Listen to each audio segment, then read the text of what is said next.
Hallo meine Lieben, hier bin ich wieder mit einem neuen Video und zwar geht's heute um das Thema Konvertierung.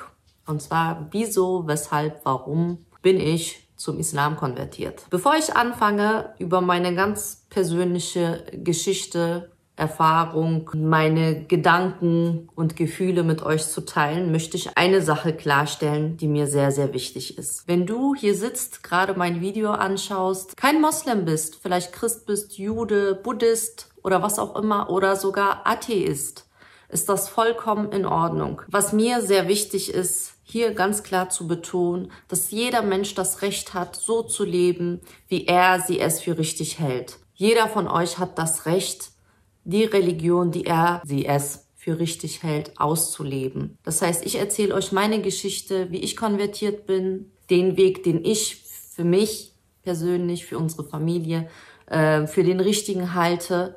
Das heißt aber nicht, dass du nicht deinen Weg gehen kannst. Das ist mir ganz, ganz wichtig, hier nochmal zu betonen. Wir respektieren jeden Menschen, egal welcher Herkunft oder Religion. Jeder Mensch hat das Recht, so zu leben, wie sie es eben für richtig hält. Das heißt, wenn du der festen Überzeugung bist, dein Glaube, den du lebst, dass der richtige ist, dann ist das vollkommen in Ordnung. Oder sogar dein Nichtglaube. Du sagst, ich bin ganz knallhart Atheist, ist das vollkommen in Ordnung. Ich sitze jetzt nicht hier, um euch zu bekehren oder zu sagen, hier, wir sind die Richtigen, wir machen alles richtig und wir sind perfekt. Nein, darum geht es nicht. Ich erzähle euch nur meine persönliche Geschichte, wie ich zum Islam gefunden habe und wieso ich konvertiert bin vom Christentum zum Islam. Was ich auch noch ganz wichtig finde zu sagen, weil ich diese Frage sehr, sehr oft von euch unter verschiedenen meiner Videos lese. Deswegen dachte ich, finde das ganz passend, die auch gleich hier für alle einmal zu beantworten. Und zwar bekommt man, finde ich, gerade vor allem so als Moslem immer diese Frage, wie wir denn reagieren würden als Eltern, wenn unsere Kinder später sich für einen anderen Glauben entscheiden würden. Denke ich mal, das sind wieder halt die typischen Vorurteile, wo dann jeder denkt, ja, wir würden unsere Kinder verstoßen. Deswegen würde ich das nochmal ganz klarstellen, dass natürlich wir als Eltern, wenn wir etwas für richtig halten, wollen wir das unseren Kindern natürlich weitergeben, weil wir das den richtigen Weg halten. Was unsere Kinder später als Erwachsene daraus machen, da werden wir leider keinen Einfluss mehr drauf haben können. Ja, das heißt, wenn meine Kinder später erwachsen sind, dann ist es so, auch wenn sie sich für was anderes entscheiden sollten, was für uns natürlich dann vielleicht schwer zu verstehen wäre, weil wir das eben für den richtigen Weg halten, ist es so, dass ich niemals übers Herz bringen könnte, meine Kinder auf irgendeine Art und Weise wegen egal was zu verstoßen. Ich glaube, da müsste man schon ein Herz aus Stein haben als Mutter. Weiß ich nicht. Ich kann mir das nicht vorstellen. Ich will mir das auch gar nicht vorstellen, in so eine Situation zu kommen. Aber ich denke mal, da gibt es verschiedene Themen, wo viele Eltern, denke ich, mit zu kämpfen haben, sei es eben, falls ihre Kinder später irgendwie eine andere sexuelle Orientierung haben oder die Ehe nicht hält. Also es gibt so viele Themen, ich glaube, da kann man nicht immer sagen, ja, wie würden denn die Muslime reagieren, sondern da gibt es auch andere Eltern, egal welcher Herkunft oder Religion, die immer mit verschiedenen Dingen, Entscheidungen ihrer Kinder zu kämpfen haben. Auf jeden Fall wollte ich es nur auf den Punkt bringen, dass so etwas in meinen Gedanken es gar nicht gibt, dass ich meine Kinder irgendwie auf irgendeine Art und Weise verstoßen würde, wenn sie sich für ein anderes Leben entscheiden würden, als das, was wir den Kindern vorgelebt haben. Natürlich möchte man, dass die Kinder die Religion, die man für richtig hält, auch später ausleben. Denn das ist halt wir haben einen bestimmten Sinn im Leben, den wir versuchen zu verfolgen. Und das ist halt das Leben nach dem Tod und nicht unbedingt das Leben hier, auch wenn man das hier leben muss. Naja, egal, ich will jetzt nicht so ausschweifen. Ich leg mal jetzt am besten los. Ja, da das Ganze auch ein eben sehr heikles Thema ist, also Religion ist immer ein sehr heikles Thema, finde ich. Wie gesagt, weil es gibt Meinungsverschiedenheiten und ich finde einfach, man sollte jede Religion respektieren, einfach jeden Menschen respektieren. Jeder, wie gesagt, hat eben das Recht, so zu leben, wie sie es möchte. Dementsprechend ist mir ganz, ganz wichtig zu betonen, den respektvollen Umgang auch in den Kommentaren. Bitte, ihr könnt gerne über eure Erfahrung, was ihr mit Religion für Erfahrung gemacht habt, ob ihr sagt, Religion ist ein ganz wichtiger Bestandteil eures Lebens oder ihr sagt, nein, ich finde, ohne Religion ist das Leben einfacher oder was auch immer. Ihr könnt gerne eure Meinung in den Kommentaren sagen, aber bitte eben respektvoll. Jeder, der andere beleidigt, nicht, wird von mir einfach blockiert und gesperrt und so weiter. Und dann hat sich die Sache erledigt. Ich bin in einer christlichen Familie, katholisch erzogen, aufgewachsen. Wir waren jetzt nicht so strenge Katholiken, also generell sind die meisten Polen immer katholisch, also ich kannte noch keinen Polen, der nicht katholisch ist. Auf jeden Fall, ja, war meine Oma zum Beispiel sehr, sehr strenggläubig. Also immer, wenn wir in Polen waren, als Kind war ich immer mit meiner Oma in der Kirche, wir haben immer zusammen gebetet. Aber in Deutschland waren wir dann später mit meinen Eltern, also halt jetzt nicht so streng christlich, ne?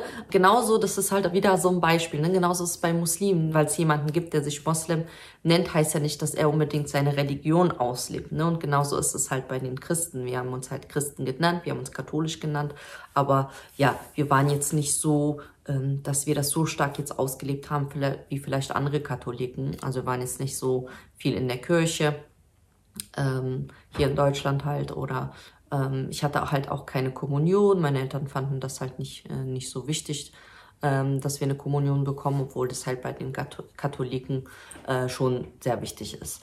Naja, auf jeden Fall, sonst aber eben gläubig aufgewachsen. Ne? Also ich hatte in der Schule Religion, ich war halt auch eben in diesem Religionskurs. Ich weiß aber nicht mehr, ob das mit der Schule war oder mit was anderes war. Auf jeden Fall weiß ich, war regelmäßig dann noch als Kind in der Kirche, aber halt nicht so mit meinen Eltern. Und wenn dann halt immer viele in Polen mit meiner Oma halt mehr so praktiziert. Deswegen ist halt nochmal meine Sichtweise auch nochmal anders, also weil ich kann halt nicht beurteilen, wie jemand denkt, der nicht gläubig ist. Also wisst ihr, was ich meine? Also ich kann mich nicht in einen Atheisten hineinfühlen, weil ich schon immer diesen Glauben an Gott hatte. Es macht ja keinen Unterschied, ob man jetzt Allah oder Gott ist halt, Gott ist Gott. Also es gibt nur den einen Gott, ja. Ob er jetzt Allah heißt oder Jahwa oder Gott, da gibt's eben verschiedene Namen. Aber es ist der gleiche Gott. Das ist auch noch ganz wichtig zu wissen, ne? Ja, und deswegen weiß ich halt nicht, wie das Gefühl ist, halt gar keinen Glauben zu haben. Also an überhaupt gar keinen Gott zu glauben und dann erst überhaupt diesen Gedanken zu entwickeln, so, da gibt's eine höhere Macht, die uns erschaffen hat und so weiter. Wisst ihr, was ich meine? Also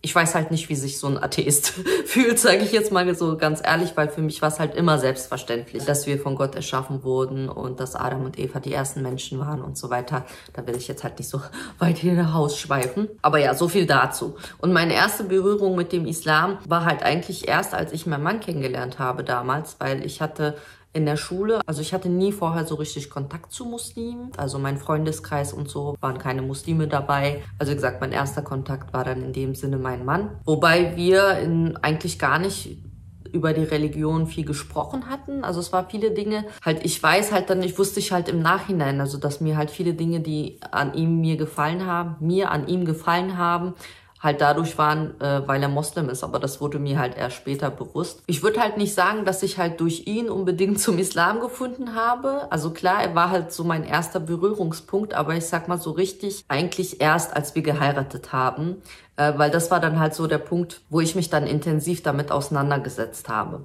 Und jetzt kommen wir halt dazu überhaupt so, wie es dann halt meine ersten Schritte waren. Wir kannten ja uns schon 2 Jahre mit meinem Mann, bevor wir geheiratet haben. Und dann kam ich so langsam rein in die Familie. Und dann war es so, dass ich halt sehr viele Bücher von der Familie geschenkt bekommen habe über den Islam. Und da fing das Ganze erst an, wo ich halt angefangen habe, viele Fragen zu bekommen, weil ich dann so intensiv in der Familie war. Also wer es nicht weiß und mein allererstes Video noch nicht gesehen hat, ich habe ja auch 2 Jahre mit meinen Schwiegereltern zusammen gewohnt und das war halt für mich ja so ein kompletter Kulturwechsel. Und auch da werde ich, glaube ich, ein separates Video dazu machen, wie das ist, denn als ja Polin in so eine türkische Familie einzuheiraten, weil das würde hier den ganzen Rahmen sprengen, aber hier geht's ja eher darum, über meine Konvertierung. Und das war halt so die Zeit, wo ich dann halt so alles live gesehen habe, wie eine muslimische Familie lebt. Und da fingen halt dann die ganzen Fragen an, ne? Wieso macht ihr dies? Warum betet ihr? Warum fastet ihr? Warum macht ihr dies? Warum macht ihr das? Warum ist das so? Warum ist das so? Das war so die Zeit, das war so die intensivste Zeit, also nach der Hochzeit dann eben, wo ich diese ganzen Fragen hatte. Und ja, ich habe super, super viel gelesen. Vor allem halt hatte ich ein Buch gelesen, was zum Thema Christentum und Islam war und dort halt eben die Parallelen und Ähnlichkeiten drin standen. Das hat mich halt am meisten fasziniert, weil für die Religion Islam nicht kennen, keine Muslime kennen, man halt, also ich war ja selber so, ne? Also ich kannte ja, wie gesagt, keine Muslime und kannte die Religion nicht und für mich war halt immer so, ja, Islam ist halt was anderes, ne? Christentum ist halt was anderes und Judentum ist halt was anderes.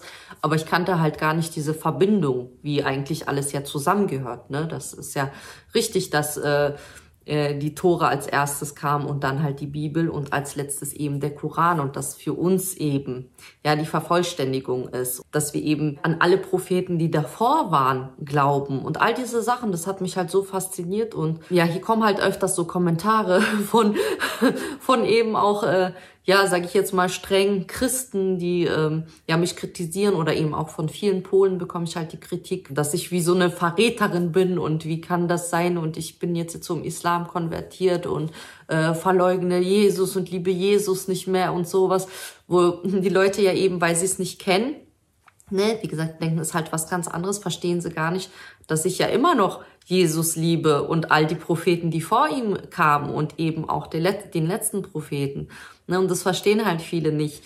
Und der einzige Unterschied ist halt eben, dass wir daran glauben, dass Jesus halt einer der großen Propheten war und halt nicht der Sohn Gottes. Ne, weil wir glauben halt daran, dass Gott nicht gezeugt wurde und auch nicht zeugt. Und dementsprechend ihm man keine Gefährten beistellen darf. Ja, und wenn man das erstmal so realisiert, sage ich jetzt mal, ne, dass das halt eben für uns Muslime ist halt der Islam die Vervollständigung, ja. Und wir glauben an alle Bücher, die davor waren. Nur, dass wir halt wissen, dass all die Bücher, die davor waren, einfach durch Menschenhand verändert wurden und sie halt nicht mehr als Wort Gottes zählt, weil sie eben so viel verfälscht wurde und der Koran wurde davor eben bewahrt. Wie gesagt, wenn ihr da anderer Meinung seid und so, ist das vollkommen in Ordnung, aber ja, ich sage euch halt einfach nur das, woran wir glauben, ich glaube und alles andere hat man natürlich zu respektieren. Dadurch, dass ich ja auch in der Öffentlichkeit stehe und auch über Instagram eben sehr viel Kontakt habe mit anderen Frauen, sehr, sehr vielen polnischen Schwestern, die zum Islam konvertiert sind. Und wir halt auch so diese gleichen Erfahrungen gemacht haben. Ich finde halt immer, dass vor allem halt sehr viele Katholiken ja eben zum Islam auch konvertieren, aufgrund dessen, weil die Religionen sich so nah sind. Ja, ich will halt auch nicht so weit ausschweifen, das Ganze so intensiv euch jetzt erklären, aber halt einfach diesen Gedanken teilen, dass einfach für mich war alles, was ich in dem Moment halt gelesen habe oder gefragt habe, einfach logisch war. Wisst ihr, also wenn ich irgendeine Frage hatte oder was gelesen habe, gab es keine einzige Sache, wo ich gesagt habe, also das finde ich jetzt total unlogisch, macht für mich gar keinen Sinn. Also für mich hat einfach alles einen Sinn ergeben. Also jede Antwort hat für mich einen logischen Sinn ergeben. Das war eigentlich der hauptausschlaggebende Grund. Für mich hat das einfach alles einen Sinn ergeben. Also in der Zeit, wo ich eben so viel gelesen habe, so viel nachgefragt habe über die Religion, fing das halt so plötzlich an.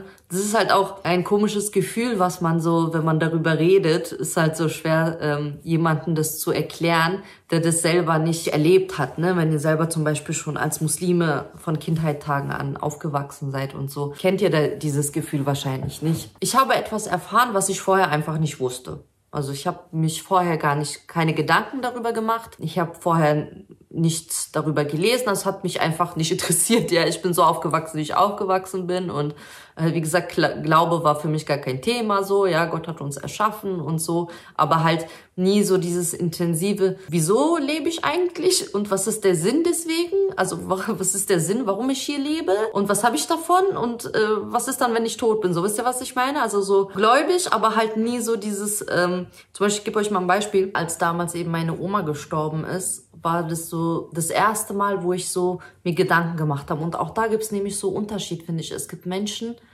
und zu denen gehöre ich eben, die sich schon als Kind Gedanken über das Leben gemacht haben. Und es gibt Menschen, habe ich die Erfahrung gemacht, die machen sich gar nicht solche Gedanken, wisst ihr? Und das ist auch so ein Unterschied. Denn die Menschen, die sich ja mit solchen Themen beschäftigen, sich so Gedanken darüber machen, ja, die finden oft eben zur Religion. Und die sich nicht so damit beschäftigen, eben nicht. Also das ist halt eben, ja, ist halt eben so. Und wenn ich halt daran zurückdenke, ich lag halt im Bett und habe meine Augen zugemacht und ich habe mir halt versucht vorzustellen, so ich bin jetzt tot.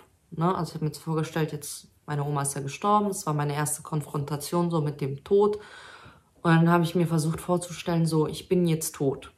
Und habe mir versucht eben vorzustellen, ich habe jetzt meine Augen zu, ich schlafe zum Beispiel, dann weiß ich halt, dass ich träume, dass ich nachdenke, dass mein Gehirn arbeitet. Und ich habe mir versucht vorzustellen, so, ich bin jetzt wie, ich schlafe, aber ich existiere nicht mehr.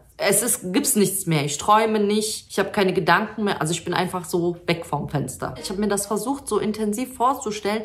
Und ich konnte es mir einfach nicht vorstellen. Es ging nicht in mein Hirn rein, dass das nach dem Tod ist. Also und zwar gar nichts. Dass da gar nichts ist. Ne? Wenn ich schlafe, träume, Augen zu habe, nachdenke, dass das alles halt nicht mehr da ist und ich nicht mehr da bin. Und das war für mich einfach, ich konnte das mir nicht vorstellen. Also für mich war das unlogisch, dass, wenn ich tot bin, ich einfach weg bin. Nicht mehr da bin. Das konnte ich einfach nicht in mein Hirn kriegen, damals noch als Kind, noch als christlich Aufgewachsene, die durch Schule und so beeinflusst, auch in den nicht glauben, sage ich jetzt mal, dass es auch das gibt, konnte ich mir das einfach nicht vorstellen. Deswegen, wie gesagt, war ich schon so ein Mensch, der sich darüber Gedanken gemacht hat, aber eben erst intensiv, erst als ich in Berührung mit dem Islam kam. Und ja, in dieser Zeit eben, nachdem wir geheiratet haben und ich intensiv in der muslimischen Familie war und dann halt eben die ganzen Fragen auftauchten, wieso, weshalb das alles ist und ich eben intensiv gelesen habe in dieser Zeit. Das war eine Zeit von ungefähr 5 Monaten. Also es war nach der Hochzeit, 5 Monate später habe ich mich fürs Kopftuch entschieden und das war eben dieser Zeitpunkt, wo dieser Glaube in mein Herz kam. Also es war einfach durch dieses, oh krass, ja. Ne, also immer so, wenn ich gelesen habe und geredet habe, ey krass, ja stimmt, ey, das ist logisch, ja, das macht einen Sinn, das ergibt einen, also wisst ihr, immer so hat immer so dieses Blink gemacht und Klick gemacht und Blink gemacht und oh krass und oh und ja und wow und so, wisst ihr, was ich meine? Also es hat für mich einfach so einen Sinn ergeben und dabei fing es an, halt, sich was zu bewegen in meinem Herzen. Dann gab es noch einen, ausschlaggebenden Grund, sehr, sehr persönlich, aber ich will das auch mit euch teilen, aber ich weiß, ich werde sehr emotional, wenn ich das erzähle. Wenn ich schon allein dran denke. Mensch, so eine Labervideos werden bei mir meistens ja emotional, habt ihr vielleicht mitbekommen, aber ja, das ist halt ein, emotionales Thema, würde ich sagen. Ja, ich weiß nicht, dennoch habe ich das Gefühl, dass ich das mit euch teilen möchte. Eben in diesem Zeitraum, nachdem ich geheiratet habe und dann eben intensiv mich mit der Religion beschäftigt habe, hatte ich einen sehr außergewöhnlichen Traum. Ich bin ein Mensch, was Träume so angeht. Ich bin jetzt nicht so, die jetzt jeden Traum einer Bedeutung schenkt. Ja, also wenn ich träume, träume ich. Ich weiß meistens im Traum schon, dass ich träume. Also ich bin jetzt nicht so, also ich bin ein Mensch, entweder weiß ich habe nichts geträumt oder ich weiß, was ich geträumt habe und im Traum selber weiß ich, dass ich träume. Also so, wisst ihr, was ich meine? Also ich bin jetzt nicht so ein Mensch, der eben den Träumen eine große Bedeutung schenkt, beziehungsweise die jetzt so ernst nimmt oder jetzt da hinterherhängt. Aber ich kann halt heute sagen, dass diesen Traum, den ich damals hatte, so heftig war und ich weiß gar nicht, ob ich den erzählen soll. Ich muss mal noch überlegen, weil wir haben damals, als ich das mal in Instagram Live und so habe ich das mal öfters erzählt, haben mir ein paar geschrieben, ja, dass es besser nicht zu erzählen ist, weil das so wie so eine private Botschaft war, wo ich sagen kann, halt eben von Gott bekommen. Und ich glaube, ich würde das emotional gar nicht schaffen. Ich muss mal noch gucken. Ihr könnt mir das ja gerne in die Kommentare schreiben. Also die Muslime unter euch, ob man das lieber für sich behält oder ob das in Ordnung ist, so zu erzählen. Weil ich weiß halt damals, dieser Traum war nicht normal. Es war kein normaler Traum. Ich habe den schon als Botschaft verstanden damals. Und seht ihr, ich würde das gar nicht schaffen, den zu erzählen. Ja, auf jeden Fall war das so der Zeitpunkt, wo einfach dieser Glaube so stark in meinem Herzen gewachsen ist, wo ich mich wirklich dann innerlich als Muslimin gefühlt habe. Also ich habe mich plötzlich gefühlt, ich bin ein anderer Mensch, so wisst ihr. Ich habe mich plötzlich innerlich, obwohl ich von außen, ich war halt immer noch die gleiche, aber ich war ein ganz anderer Mensch. Es macht mich auch immer so emotional, darüber zu sprechen, weil diese Gefühle, die man damals hatte, die sind halt so unbeschreiblich und manchmal denke ich einfach an die Zeit zurück, wie intensiv ich das alles sah und wie man wieder im Laufe dieser ganzen Jahre so wieder sich mit so vielen weltlichen Dingen beschäftigt. So, also ich glaube, das verstehen auch nur so die Muslime. was ich halt meine. Und das war halt so eine intensive Zeit und hat halt alles so intensiv empfunden und wird dann halt ja im Laufe der Jahre wieder so abgelenkt. Und wenn ich halt wieder daran zurückdenke, wie schön das war, so als wo man so frisch diese Religion für sich entdeckt hat, weil ich mich innerlich so anders gefühlt habe, wollte ich das nach außen tragen. So wisst ihr, ich habe gesagt, ich bin innerlich auf einmal ein ganz anderer Mensch, von meinem Gedanken, von meinem Wesen, wie ich mich fühle. Ich war nicht mehr die gleiche. Und das war halt der Grund, warum ich damals gesagt habe, ich will das Kopftuch tragen. Was auch ganz wichtig ist zu betonen für Nicht-Muslime, die das nicht wissen, Kopftuch ist halt eine von mehreren Pflichten, die man in der Religion hat. Das gehört einfach zur Kleiderordnung. Zum Pflichten gehört auch zum Beispiel eben 5-mal am Tag zu beten, zu fasten, wenn man gesundheitlich in der Lage ist, die Pilgerfahrt zu machen, wenn man gesundheitlich und finanziell in der Lage ist, zu spenden. Also viele Dinge, die gehören halt einfach dazu und das gehört halt einfach zu den Regeln der Kleiderordnung. Aber für mich war es halt damals nicht nur, dass ich die Regeln des Islams befolgen möchte, dass ich die Regeln ausleben möchte der Religion, sondern es war halt für mich einfach auch dieses, für mich eben zu zeigen, dass mein Innerliches nach außen zu tragen. So wisst ihr, was ich meine? Einfach innerlich, ich bin ein anderer Mensch und für mich war dieses Kopftuch auch dieser Abschluss zu zeigen, ich bin eben auch von außen nicht mehr die gleiche. Ich fühle mich anders, ich denke anders, ich habe eine andere Lebenseinstellung und das war halt der Grund damals auch mit diesem Kopftuch einfach das nach außen zu tragen. Und zu der Zeit, weil ich spreche ja mit ganz vielen Frauen und Mädels, Musliminnen, ne, die sich Gedanken machen mit Kopftuch und so auch eben, ja, war es für mich auch eine ganz andere Erfahrung plötzlich, als meine Tochter ankam und meinte, Mama, ich will Kopftuch tragen. Das war dann für mich so halt wieder eine ganz andere Erfahrung, weil für mich war das halt anders. Ich habe halt mir überhaupt keine Gedanken gemacht zu dem Zeitpunkt. Ich habe halt nicht dran gedacht, wo andere sich eben diese Gedanken machen oder beziehungsweise ich mir diese Gedanken dann für meine Tochter gemacht habe, wo man dran gedacht hat, ja, wie ist es dann, wenn ich einen Beruf ausleben möchte? Werde ich mit Islamhass, mit Rassismus in Berührung kommen? Wie wird das im Sommer, ne? Also es stellen sich ja viele solche Fragen. Ist es im Sommer warm? Oder wie werde ich mich kleiden? Was muss ich beachten? Also es sind solche Dinge. Oder zum Beispiel, wie werde ich es meinen Eltern erklären? Das waren all solche Dinge. Ich habe mir darüber keine Gedanken gemacht. Also ich habe keinen einzigen Gedanken an all diese Gedanken, die man sich so machen würde, gar nicht gemacht. Für mich war es einfach so, ich will das nach außen tragen. Ja, und diese Gedanken kamen dann später auf einmal dann, ne? Soll ich das jetzt meinen Eltern erklären? Und so weiter. Und auch so, als jetzt Polin bin ich ja jetzt nicht so offensichtlich immer Ausländerin gewesen. Also ich habe mich nie als Ausländerin in Deutschland gefühlt. Ich bin hier aufgewachsen. Mit 5 Jahren ich war 5 Jahre alt, als wir nach Deutschland gekommen sind mit meinen Eltern und meinem Bruder. Und ich habe nie das Gefühl gehabt, ich gehöre nicht zu Deutschland, weil ich bin hier aufgewachsen, ich bin direkt hier zur Schule. Also ich war halt auch nicht in Polen in der Schule. Ich kann halt nicht wirklich lesen und schreiben auf Polnisch. Ich hatte halt nie als Polin das Gefühl gehabt, nicht zu Deutschland dazu zu gehören. Und das sind halt erst so Dinge, die sind mir halt im Laufe der Jahre dann auf einmal auch bewusst geworden. Ich habe auch die ersten Jahre, ich weiß noch, das erste Mal, wo ich dann mit Kopftuch rausgegangen bin, ich habe auch gar nicht geguckt. Da waren auch alle so verblüfft, so du guckst gar nicht, so ob Leute gucken oder so, ob sie dich komisch angucken. Also das habe ich alles gar nicht, das hat mich gar nicht so interessiert. Ich habe mich so gefühlt, so als würde ich auf Wolken schweben und mich hat gar nichts, also mich hat die Meinung anderer überhaupt nicht interessiert, gar nichts. Das hat man dann halt im Laufe der Jahre, hat man dann halt die Erfahrung gemacht, wo ich dann halt heute sage, ja, ich bin halt eine Ausländerin jetzt.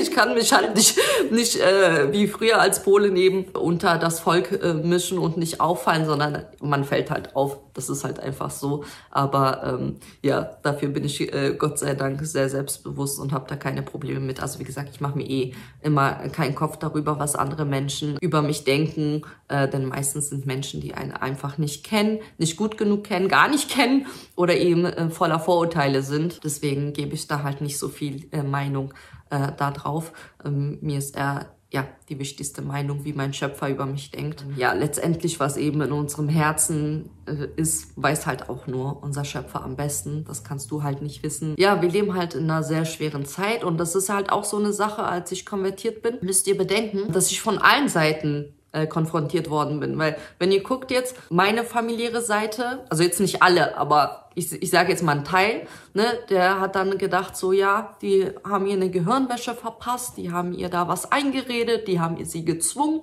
dass sie dies und das machen muss. Und genauso, aber auch von der muslimischen Community gab's Vorurteile, wo einfach Leute meinten, ja, die hat das jetzt nur gemacht, um bei ihren Schwiegereltern gut darzustellen, um jetzt hier als ganz toll und, oh, weil guck mal, die ist konvertiert zum Islam und so, eine polnische Katholikin und so, und die will nur diesen Ruhm. So, wisst ihr, was ich meine? Also ich habe von allen Seiten Konfrontation gehabt, und das sind halt immer so Vorurteile, egal in welche Richtung das gewesen wäre, wenn es so gewesen wäre, sei es in die eine oder die andere, dann würde ich wahrscheinlich bis heute nicht hier so sitzen, wie ich hier sitze. Ne, das sind immer solche Dinge, wenn man sie für andere Menschen macht, dann haben sie eben keine Dauer, also sind sie nicht von Dauer. Also als ich zum Islam konvertiert bin, übrigens, sie hatte sowieso, meine Mutter kannte ja mein Mann ja auch schon zu Beginn, und sie hat ihn ja sofort geliebt und wusste, wie er ist, und meine Mutter halt wusste sofort, dass es kein Mann ist, der mir irgendwas aufzwingt, beziehungsweise meine Mutter kennt eben meinen Charakter sehr gut, das ist halt der Vorteil. Sie weiß halt sehr gut, dass ich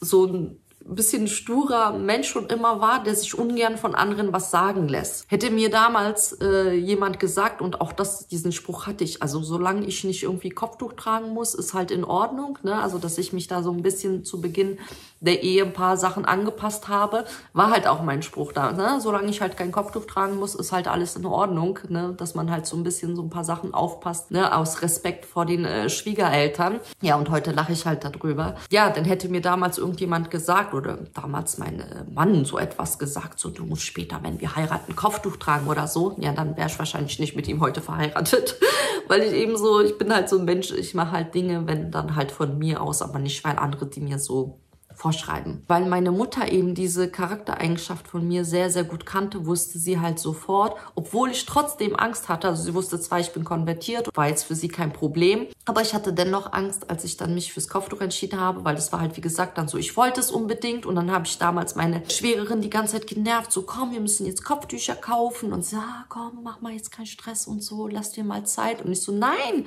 ich will Kopftuch tragen, wir müssen jetzt Kopftücher kaufen, weißt du, ich hatte gleich so Gedanken, ich brauche ja ein paar Kopftücher, ne, um zum Wechseln und so, ne, gleich so, dass man halt ein paar Kopftücher hat, ne, um seine Outfits anzupassen, so in dem Sinne. Und sie dann so, komm, mach mal jetzt keinen Stress und so. Und ich so, nein, ich will jetzt Kopftücher kaufen gehen, ich will ja Kopftuch tragen. Ja, war dann halt eben dann so ein Tag, wo dann, damals weiß ich noch, da kam jemand, der hat immer die Kopftücher aus der Türkei gebracht und die dann so privat verkauft. Und es war dann so ein spontaner Tag dann, ja, wo sie dann halt mit den Kopftüchern da war, und dann hatte ich mir so mehrere Kopftücher gekauft, und dann haben wir gesagt so, okay, wenn du willst, dann können wir das jetzt machen. Und wir haben das halt damals auch sehr schön gemacht, so mit Gebet und so. Da habe ich dann halt eben das Kopftuch angezogen und seitdem getragen. Mein Mann wusste nicht mal damals, dass ich da auf einmal jetzt mit Kopftuch ankomme. Also ich weiß noch, ich habe zu ihm gesagt, so, ja, ich will Kopftuch tragen. Wo er halt auch damals meinte, so, komm, ja, mach mal ganz langsam. Nein, ich will Kopftuch tragen. Ja, danach eben so gedacht, so, oh je, und wie erkläre ich das jetzt meinen Eltern? Und dann war halt der erste Schritt, so, wie erkläre ich das meiner Mutter? Und ich hatte damals gebeten, meinen Bruder, also meine Mutter darauf schon vorzubereiten, und dann hatten wir ein Familientreffen, wo ich dann eben hingefahren bin mit Kopftuch, ohne ihr vorher was zu sagen. Ja, das war dann halt so eine witzige Situation, weil ich dann halt, meine Mutter dann sah und sie mich das erste Mal mit Kopftuch, hat sie halt so gelacht und meinte so, was ist mit dir, was hast du denn so eine Angst vor mir? Denkst du, ich kenne dich nicht? Meinte sie dann halt so. Sie meinte dann, ich weiß, dass du das von dir aus machst, nicht weil dir das jemand anderes vorschreibt, und ja, wenn du halt glücklich bist und du so leben möchtest, ist es deine Entscheidung. Ja, mit meinem Vater war das dann halt eben doch was ganz anderes. Es ist schwer, so über Dinge zu reden, wenn halt andere mit involviert sind, weil ich will halt auch niemanden kränken, und es ist dann halt immer schwer. Aber ja, ich sag mal so, das Verhältnis zu meinem Vater war, seit sich meine Eltern damals dann scheiden lassen haben, ich glaube, ich war 13 oder so, war es halt sehr schwierig gewesen, und ja, ich habe halt überhaupt komplett die Beziehung und die Hochzeit zu meinem Mann vor ihm verheimlicht. Ich hatte einfach Angst, überhaupt ihm zu erzählen, dass ich mit einem Türken zusammen bin, und dann sowieso, dass ich zum Islam konvertiere. Also alles, ich habe es komplett verheimlicht. Ich habe als erstes überhaupt dann eben ihm beichten müssen, dass ich einen Türken geheiratet habe, einen Muslim geheiratet habe, was schon sehr schwierig war, aber dann ganz okay, weil meistens jeder, der meinen Mann dann kennenlernt, es gibt niemanden, der ihn nicht mag. Also der macht sich immer super schnell beliebt. Auch hier, wir wohnen jetzt hier das 2. Jahr hier, alle Nachbarn lieben ihn. Also ja, Er macht sich sehr schnell beliebt und genauso hat dann mein Vater ihn ja ins Herz geschlossen, würde ich sagen. Schwer zu sagen. Naja, auf jeden Fall hat er ihn akzeptiert. Ich trug halt schon das Kopftuch und bin dann halt immer, wenn wir zu meinem Vater gefahren sind, dann meistens mit Auto hingefahren, hatte ich halt ein Hoodie im Auto, also Kapuze statt Kopftuch und habe dann vor der Haustür die Kapuze runtergemacht und bin halt eben ohne Kopftuch zu ihm reingegangen. Ich habe das Ganze sehr lange vor ihm verheimlicht und ja, hatte sehr viel Angst. Ja, es war halt für mich sehr, sehr schwierig. Ja, irgendwann, ich habe halt so viel gebetet, weil ich wusste, ich werde das halt nicht lange verheimlichen können vor ihm. Auch da kam dann der Tag immer näher, wo ich gesagt habe, ich muss es halt jetzt ihm sagen. Und auch da hat dann wieder mein Bruder, habe ich wieder vorgeschickt, der es ihm dann gesagt hat und ich dann halt eben dann mit ihm telefoniert habe und er meinte, ja komm. Und dann bin ich halt das erste Mal dann eben mit dem Kopftuch bei ihm erschienen. Und als dann der Tag kam, wo ich dann mit Kopftuch zu ihm gegangen bin, ja, war ich auch da super geschockt, wie er das dann aufgenommen hatte, dass er dann, ja, er mich eigentlich total hübsch fand und so und weil er halt sich im Kopf auch irgendwie so eine anderen Gedanken gemacht hätte, dass ich jetzt mit so einem Niqab oder was auch immer ganz verschleierten Gewand ankomme. Deswegen war er dann doch positiv überrascht. Letztendlich ist es eben kein einfaches Thema. Trotzdem gibt es halt Menschen in meinem Umfeld. Ich will halt niemanden so kränken mit meinen Äußerungen. Ist halt immer schwer, aber ich will halt nicht die direkte Person benennen. Aber es gibt natürlich immer noch in meinem Umfeld Menschen, die trotz, dass ich schon 18 Jahre verheiratet bin, 18 Jahre Muslimin bin, Alhamdulillah, trotzdem das nicht so verstehen können, nicht einsehen können, warum ich mich für diesen Weg entschieden habe, warum ich so lebe, gibt's halt immer noch. Deswegen, wie gesagt, wenn ich das in meinem eigenen engen Umfeld habe, solche Menschen, verblüfft mich das nicht, wenn mich andere, die mich nicht kennen, nicht so akzeptieren, wie ich bin. Ja, und so ist das halt eben und man kann es nicht jedem recht machen und ich finde besonders in meinem Fall, bin ich so eine Angriffsziel für sehr viele Menschen, ne? Also zum Beispiel eben die Polen, die mich so als Verräterin sehen und meinen, ja, das kann ja nicht sein, ne? Polen sind alle christlich und katholisch und ne, und du, wie kannst du es wagen, zum Islam zu konvertieren? Du bist jetzt keine Polin mehr. Also, was ich schon so hier lesen musste, ist schon heftig. Genauso eben zum Beispiel dann ja in Deutschland mit Kopftuch zu leben, ist mal mehr, mal weniger schwer. Also ich muss sagen, Gott sei Dank hier in Berlin habe ich jetzt nicht so viele schlimme Dinge jetzt erlebt, dass man mich attackiert oder so. Aber na, es gibt schon Geschichten, ne, oder es gibt halt eben Vorurteile oder blöde Sprüche kriegt man halt zu hören. Aber das sind halt eben solche Dinge. Auch da eben verallgemeinere ich nicht, denn es gibt sehr, sehr viele Menschen, die eben Gehirn haben, sage ich jetzt mal so, ja, und den Menschen als Menschen betrachten und nicht eben aufgrund von Äußerlichkeiten oder Religion oder Herkunft gleich Menschen verurteilen. Und das finde ich persönlich immer super wichtig. Auch wenn manche meinen, Muslime seien so oder so und tolerieren dies nicht, tolerieren das nicht, finde ich, das sind halt meistens Menschen eher, die auch selber Vorurteile haben und nicht wirklich ja von ihrer Religion viel Bescheid wissen. Oder ach, das ist immer ist immer wirklich ein sehr, sehr schweres Thema, denn wie gesagt, ne, sei es eben von der Seite oder der Seite. Und genauso wird man auch halt von seinen eigenen Geschwistern, ja, so wir nennen uns ja Muslime gegenseitig Geschwister, Brüder und Schwester im Islam, auch da wird man halt dann, ja, attackiert, weil man ja offensichtlich durch das Kopftuch eben seine Religion zeigt, ist man halt auch da die Angriffsfläche für Menschen, die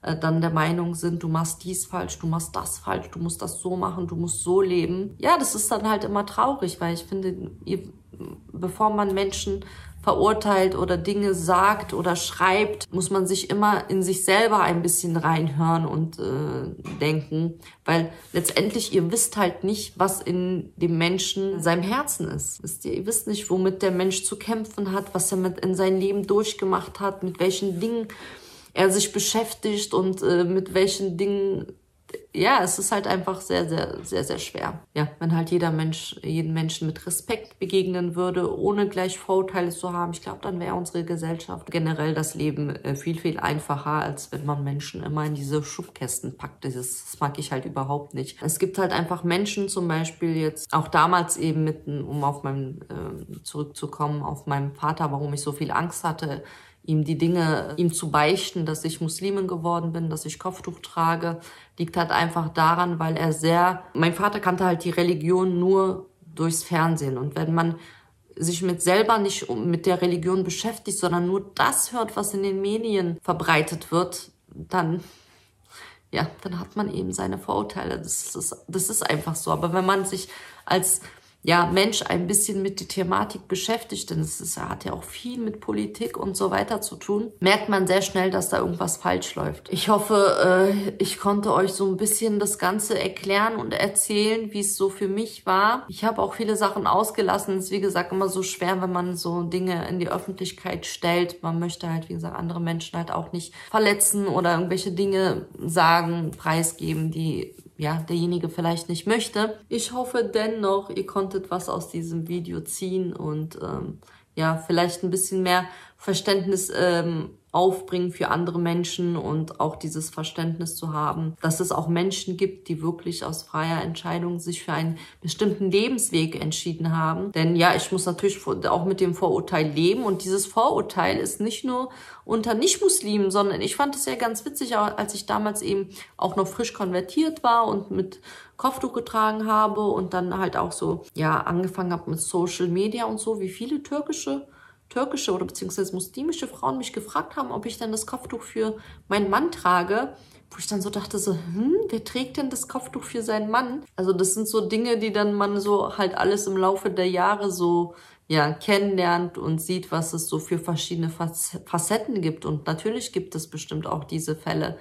Nur das sind halt so Dinge, wo ich sagen kann, egal was es ist, wenn man das für andere Menschen macht, hat das keine Dauer. Denn entweder macht man Dinge für sich oder für seinen Glauben, für Gott eben. Alles andere ist nicht von Dauer. Danke euch fürs Zuschauen und bis zum nächsten Mal. Tschüss!